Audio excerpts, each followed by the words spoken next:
Salut tout le monde et super très joyeux 1er mai. Alors aujourd'hui j'avais envie de vous présenter un seinen, shonen, on sait pas trop. Ça c'est la grande habitude en ce moment des éditeurs, c'est de coller l'étiquette seinen sur plein de trucs, y compris des trucs improbables où on comprend pas. Parce que ça fait vendre, et ça fait partie des stratégies commerciales. J'avais envie de vous parler d'un isekai, mais un isekai un peu différent, puisque le héros a un côté anti-héros. Alors vous allez me dire, mais ça existe déjà, il y a des trucs comme Overlord, des choses comme ça, où le héros est plutôt un méchant. Mais là, c'est pas tout à fait pareil, ça s'appelle The Rising of the Shield Hero. C'est sur une œuvre originale d'Aneko Yusaki, et c'est écrit et dessiné par Aya Kiyu. C'est sorti chez Doki Doki. Alors, Rising of the Shield Hero, c'est un gars qui se réveille dans un univers d'heroic fantasy. Jusque-là, très classique. Il apprend que régulièrement, il y a des failles temporelles, spatio-temporelles, on ne sait pas trop, qui s'ouvrent sur un monde démoniaque et que des créatures maléfiques se déversent sur l'univers où il vient de se retrouver et attaquent paysans, villageois et châteaux forts. Jusque-là, toujours très classique. À chaque fois qu'une campagne de failles, entre guillemets, qu'une épidémie de failles débarque, il y a 4 héros de légende qui apparaissent. C'est une espèce de prophétie récurrente.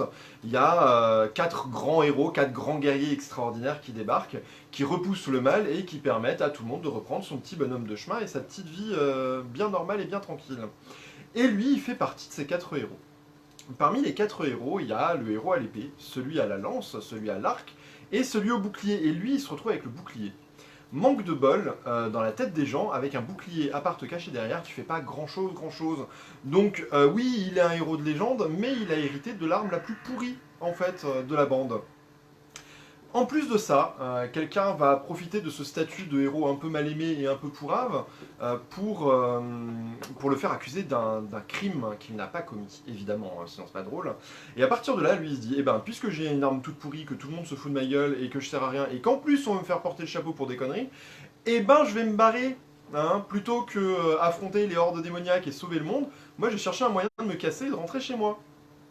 Et donc il part à l'aventure, il part chercher, il se barre du château, hein, il laisse tout le monde derrière lui, tous les gens qui pleurent, « Eh non, sauve-nous, sauve-nous !» Non, rien à foutre. Et il commence à voyager à la recherche d'un moyen de rentrer dans son monde d'origine.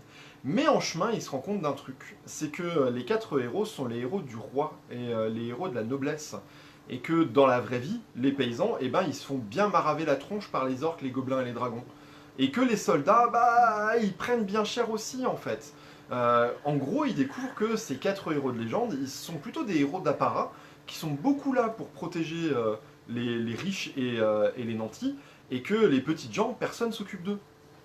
Et lui qui est devenu quand même très cynique, très sarcastique et plutôt revanchard en plus, ce qu'on peut comprendre, hein, parce que les trucs dont on l'accuse, ils sont pas joyeux, et ben il décide que, et ben, à défaut d'être le héros de légende dont tout le monde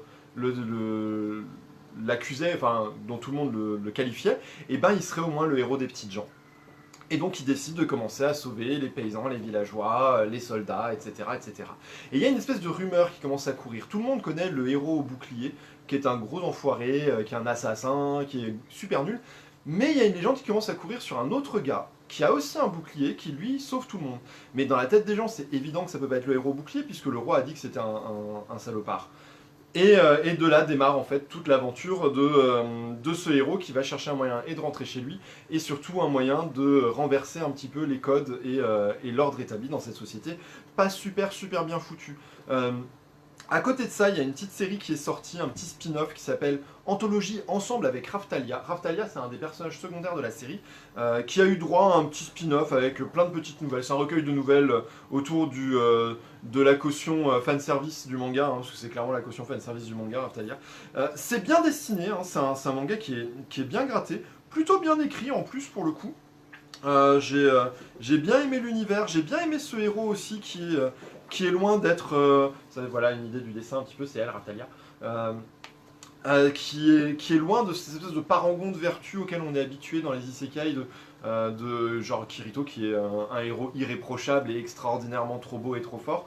Non, lui il a un mauvais caractère, quelque part c'est presque un gros naze, mais il a un sens moral qui fait qu'on lui pardonne quand même beaucoup de choses. même si des fois ces méthodes sont discutables. Ça, c'est un autre débat. Donc voilà, Rising of the Shield Hero chez Doki Doki, c'est une super chouette petite série que je vous conseille chaleureusement.